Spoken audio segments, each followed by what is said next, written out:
जानु त बाउसँग बाउ जाने भनेको होइन जानु जानु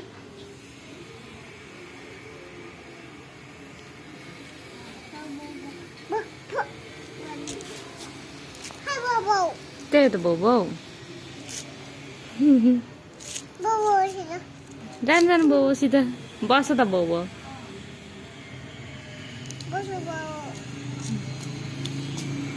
बाउ बसेको भन्दिन बाउलाई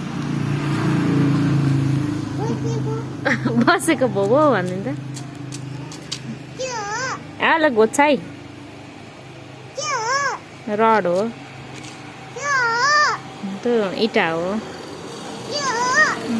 सिमेन्ट हो बाउसँग बोल्नु न छिछि पोरी अब त्यसो फोनमा बस्नु हुँदैन दुख्छ उहाँ बाउ के गर्दैछ बाउ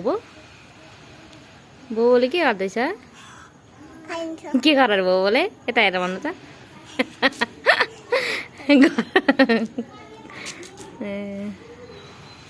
यता आनु बाउ भन्दैन मसँग खेल्न आनु भन्नु न म बिस्कुट दिन्छु भन्नु न बुबु दिन्छु गाई बुबु दिन्छु भन्नु न